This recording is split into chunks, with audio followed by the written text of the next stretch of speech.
Yo, what's up guys? It's your man AG Got Beats, back again with another video. This video we're going to be looking at different ways we can manipulate a sample.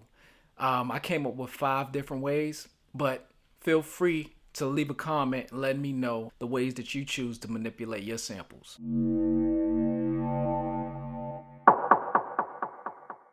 Alright guys, we have a sample loaded up, and this particular sample is a drum break.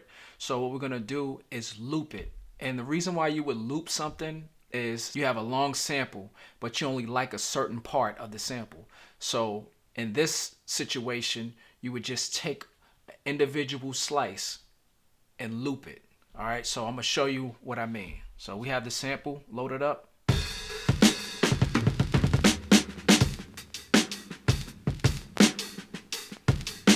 Say we wanted that piece right there.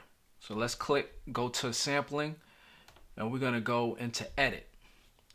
So let's zoom in on the sample. All right, now we're gonna find that piece. Let's see, this was a bunch of fill right here, so we're gonna skip past that. All right, so say we wanted to start right here. All right, first let's go ahead and let's change the polyphony. That way when we chopping it, it won't continue to overlap. So we change the polyphony, and let's change the choke group to 1. That way while we chopping the sample, we don't have to hear everything repeating.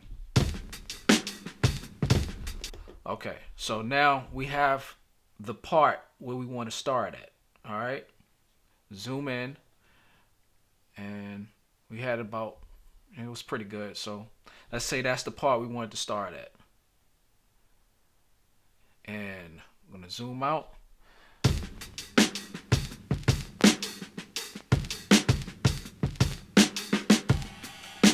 All right, so we like that part up until where the cymbal comes in. So now we're gonna take the end and bring it to about right there, I believe. Let's play it back and have a listen.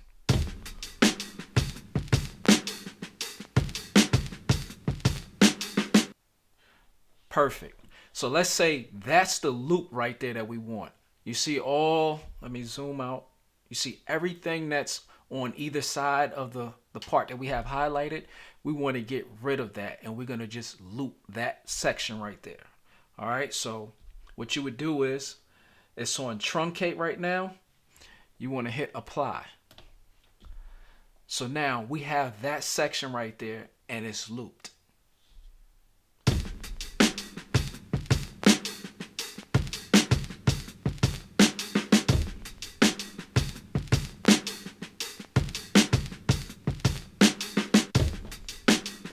And that's what you call a loop. All right, so say for instance, if we wanted to lay that down, because we want the drums to be our foundation of this particular beat. So we're gonna hit the pad and then press tap tempo along with it, just so we can get a gauge of the tempo.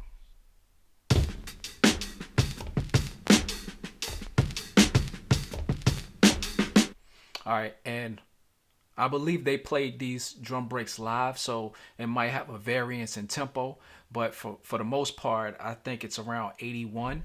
So we're gonna hit shift. First, let's press tempo. Then we're gonna hit shift, and we're gonna turn this dial just so we can get it to 81. All right, so come out of tempo.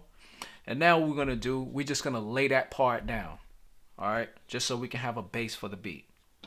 So I'm gonna hold shift, hit record.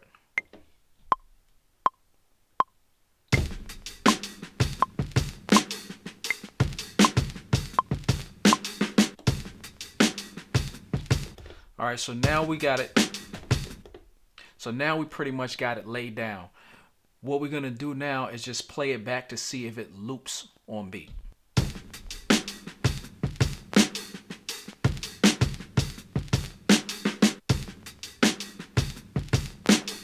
Okay, now you see the little gap in between from the end of the loop till it starts over again. Now what we want to do is, it's a little slow, so we got to speed it up. So let's take that tempo up. Let's try 82 and see if that works.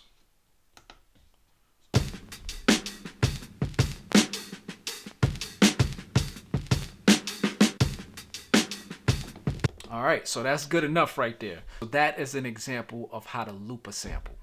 So next we're gonna go into our melody sample. I got one loaded up on Group B. Let's click Group B, and then we're just gonna play the sample.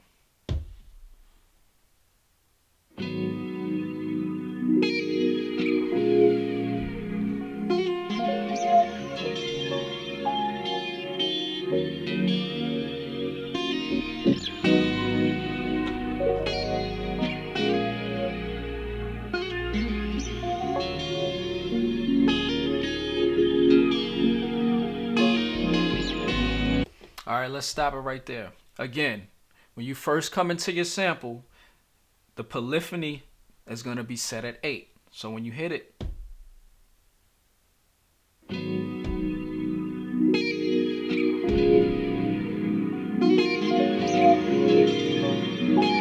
here it overlaps. We don't want that. So we want to change the polyphony down to 1. Now we're going to start manipulating this sample. But first we want to trim out the silence part in the beginning.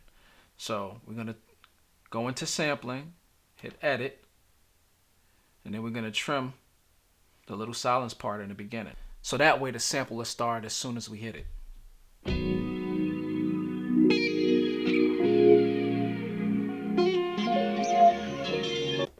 All right, so we got that out the way. So the next way you can manipulate a sample is by tuning it or pitching it. And pitching a sample, you can take it up or down, and it just all depends on what sounds good to your ear. So let's go ahead and play around with it and see how this works.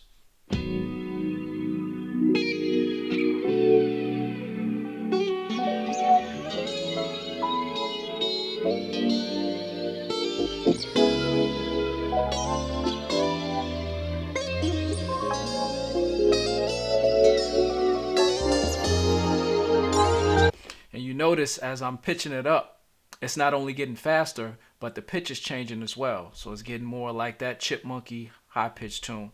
And same goes for down. Let's try pitching it down.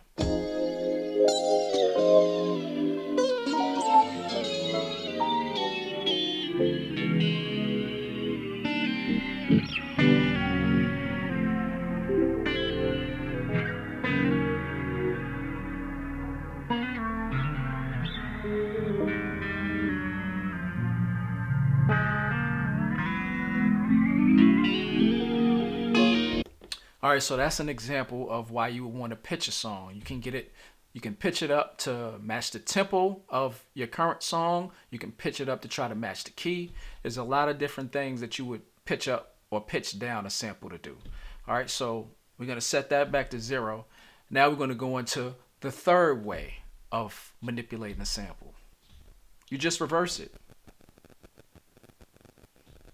So it gives it a whole different type of texture, a whole different type of vibe, and let's just see what reversing did to the sample.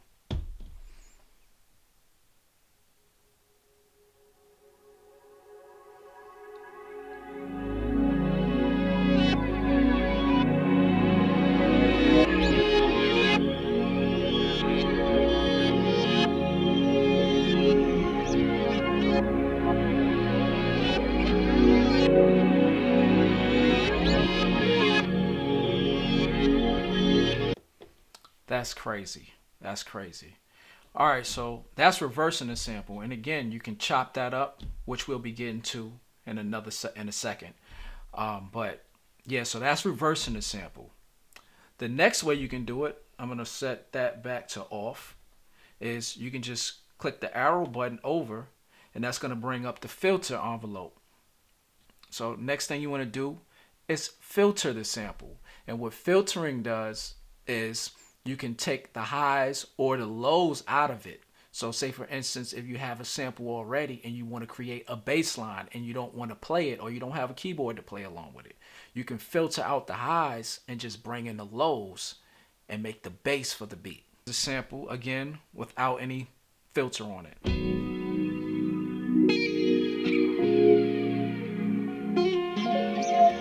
All right, so let's say we wanted to put the low pass filter on it.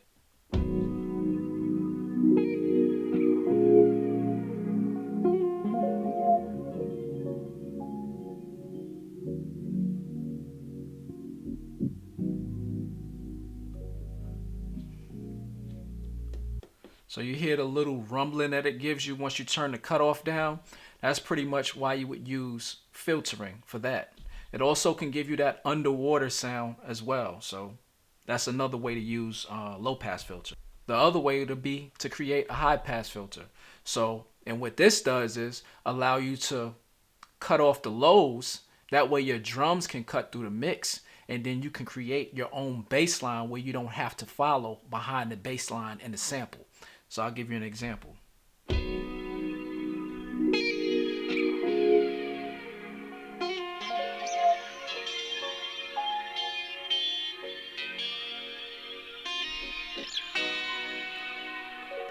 That way you got all the top end, and you can kind of flip the sample the way that you want to flip it. So that's another method. And the last method is probably my favorite, and that's chopping up a sample. And I'm sure a lot of you guys already know how to do that.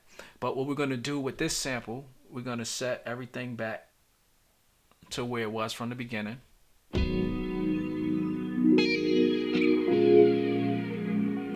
All right, so we have our sample.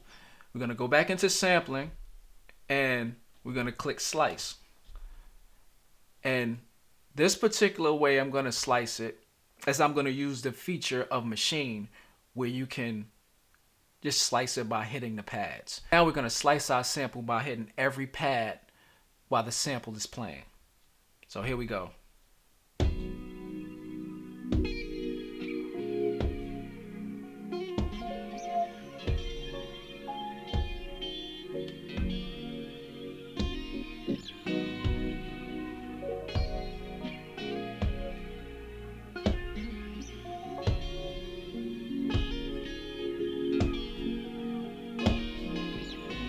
Okay, let's say we have enough pads right now.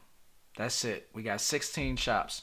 And again, you have to go in and, line everything up. But I'm just trying to show you why you would use these particular methods. So here we go. Our first chop, second, third, fourth, fifth, sixth, 7, 8.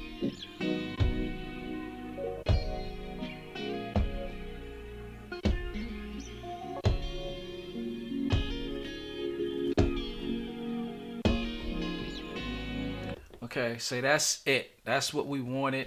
Now what we can do is apply, and that will create another group, and that way you can use these samples to rearrange it and do whatever you want to do with it. So we'll click apply, and then we're gonna hit group C and hit OK.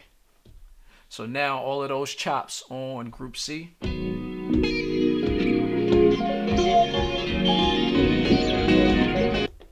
What I forgot to do was set the polyphony. The easiest way to do that is to go into select, and we're going to click all. All right, so that way everything is highlighted. Now we want to set polyphony to 1, and then we're going to go into pad mode and set choke group to 1. So now what that did was allowed us to edit every pad in the group at the same time. That way we didn't have to go in and do each individual pad. All right, so that's pretty much it. And now if we wanted to incorporate all of that together, we can go in, we can cut reverse on. So now when we play in the samples,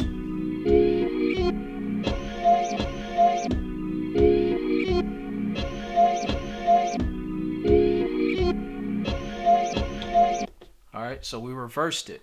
And also what you can do is continue over, and we can put a high pass filter on it. So we add that together.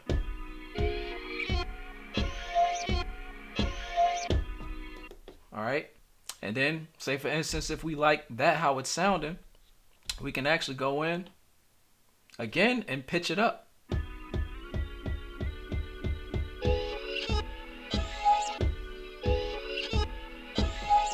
So now we just incorporating everything, and then let's play our drum beat and play around with the sample and see what we come up with.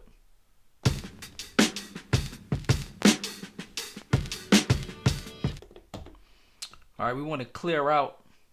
Let's go here, because when you chop it up, sometimes it'll create a pattern for you. We don't want that pattern. So let's go in.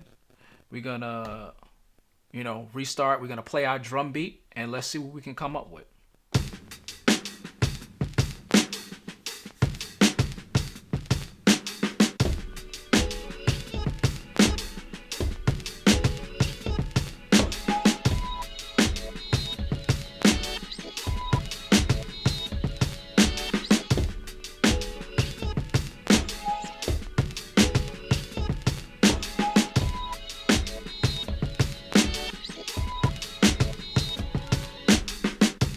So that's pretty much the different ways that you would want to manipulate your samples. I hope this was helpful to you guys out there. I hope I explained it in a way where you can understand it. And if you like this video, please give it a thumbs up, share, and subscribe to the channel, and we'll keep them coming.